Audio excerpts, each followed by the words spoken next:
Assalamualaikum warahmatullahi wabarakatuh. Bismillahirrahmanirrahim. Alhamdulillahirrabbilalamin. Assalatu wassalamu ala asrofil anbiya'i wal mursalin wa ala alihi wa sahbihi ajma'in, amma ba'du. Apa kabar anak-anak? Semoga dalam kondisi sehat walafiat tanpa kekurangan suatu apapun. Pertama kalinya kita baca Bismillahirrahmanirrahim untuk mengawali pembelajaran kali ini. Nah, sebelumnya kita panjatkan puji syukur kehadirat Allah Subhanahu wa Ta'ala yang telah melimpahkan hidayah serta inayahnya kepada kita bersama sehingga kita dapat melaksanakan pembelajaran kali ini dalam kondisi sehat walafiat tanpa kekurangan suatu apapun.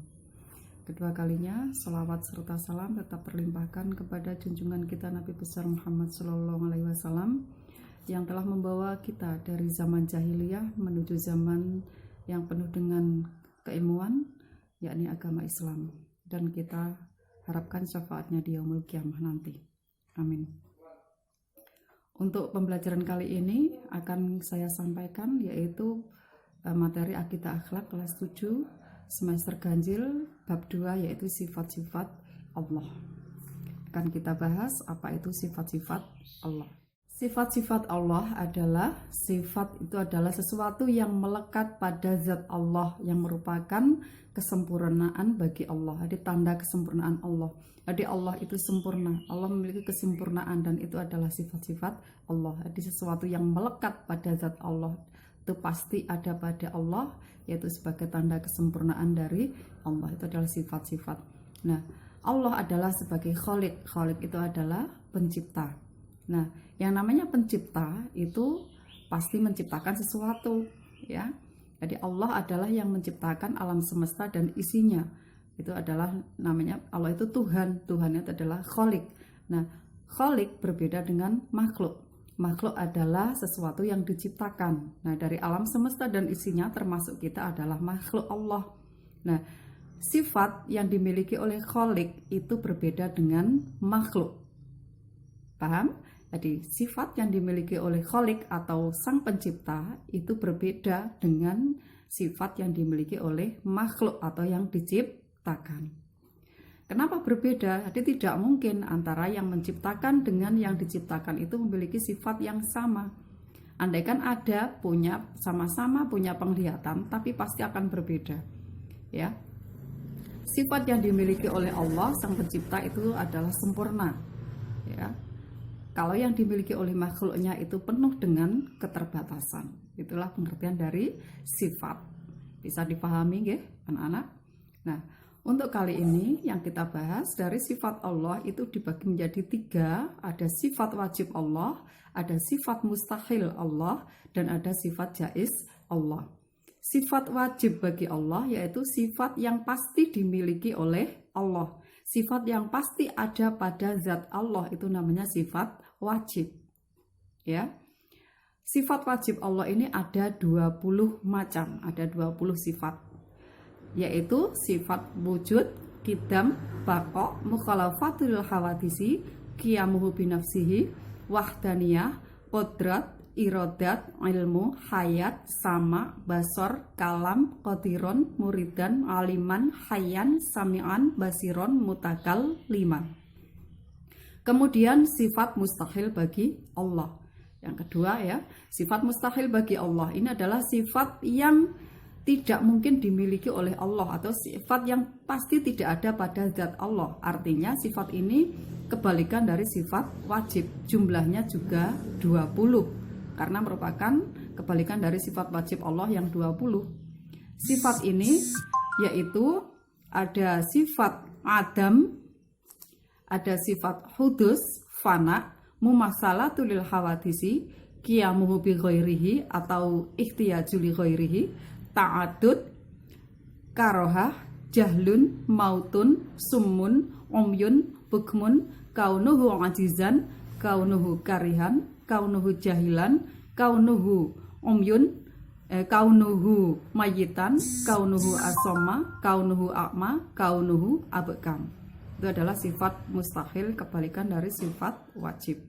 Kemudian dari sifat jaiz bagi Allah. Sifat jaiz itu adalah sifat kebebasan Allah.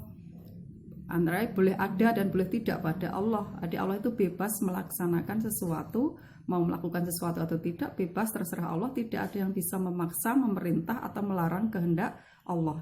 Itu namanya sifat jaiz Allah. Bisa dipahami untuk dari 3 macam sifat ini adalah sifat wajib Allah, sifat mustahil Allah, dan sifat jaiz Allah. Sifat jaiz itu hanya satu, jadi sifat kebebasan Allah. Fi'lu kulli mumkinin autar kuhu. Ya, Allah itu bebas mau menciptakan sesuatu atau tidak, itu terserah pada Allah. Itu penjelasan mengenai sifat-sifat Allah. Nah, setelah kita membahas sifat, ada pengertian dari sifat Allah dan macamnya apa saja, nanti akan kita bahas mengenai karakteristik sifat-sifat wajib bagi Allah atau pengelompokan dari sifat-sifat wajib Allah. Nah, sebelum itu akan kita bahas yang namanya pengertian dalil akli dan dalil nakli. Jadi dalil itu dasar hukum, ya. Dalil itu dasar hukum.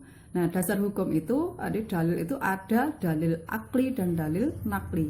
Dalil akli adalah dasar hukum yang bersumber dari akal sehat manusia. Jadi dasar hukum dibuat dari hasil pemikiran akal sehat manusia, tentunya dengan sesuai keahliannya menggunakan ilmu yang mumpuni. Jadi tidak, istilahnya pemikirannya tidak sembarangan, jadi ada dasarnya yang kuat, ya. Kemudian dalil nakli itu adalah dalil yang bersumber atau sumber hukum yang bersumber dari Al-Quran dan hadis. Jadi ada dalil akli dan dalil nakli. Bagaimana agar kita tahu bahwa pemikiran kita itu benar atau salah, maka nanti akan kita cocokkan dengan dalil nakli. Jadi dalil akli diakui kebenarannya apabila sudah sesuai dengan dalil nakli. Nah, itu adalah pengertian dari dalil akli dan dalil nakli. Nah, kemudian akan kita bahas mengenai sifat wajib Allah, yaitu, dan ini nanti juga saya bahas langsung ke sifat mustahil Allah.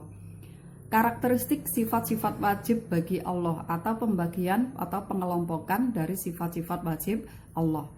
Karakteristik sifat-sifat wajib bagi Allah ini dibagi menjadi 4, atau sifat wajib Allah dikelompokkan menjadi 4. Yang pertama adalah sifat nafsiyah, kedua sifat salbiyah, 3 sifat ma'ani, 4 sifat maknawiyah. Sifat nafsiyah itu adalah sifat yang berhubungan dengan keberadaan zat Allah, itu sifat nafsiyah. Dari 20 sifat wajib Allah yang masuk pada sifat nafsiyah hanya ada 1, yaitu sifat wujud.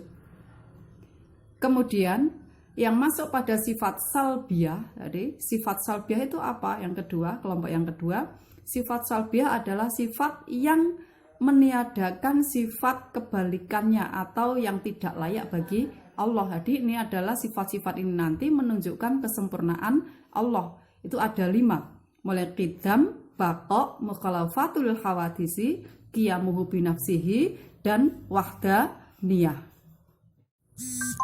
Kemudian yang ketiga adalah sifat ma'ani. Apa itu sifat ma'ani? Sifat ma'ani adalah sifat-sifat wajib bagi Allah yang dapat digambarkan dengan akal pikiran manusia, serta dapat meyakinkan orang lain, lantaran kebenarannya dapat dibuktikan oleh panca indera. Itu adalah pengertian dari sifat ma'ani, pengelompokan yang ketiga. Dari sifat wajib Allah yang termasuk pada kelompok sifat ma'ani itu ada 7, ya. Yang pertama yaitu qudrat, kemudian irodat, ilmu, hayat, sama, basor, dan kalam. Nah, itu adalah masuk pada sifat ma'ani. Kemudian kelompok yang keempat yaitu kelompok sifat maknawiyah. Apa itu yang dinamakan sifat maknawiyah?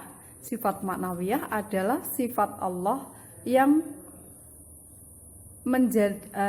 mulazimah atau menjadi akibat dari sifat ma'ani, atau bisa diartikan dari sifat maknawiyah adalah sifat yang mengikuti dari sifat ma'ani.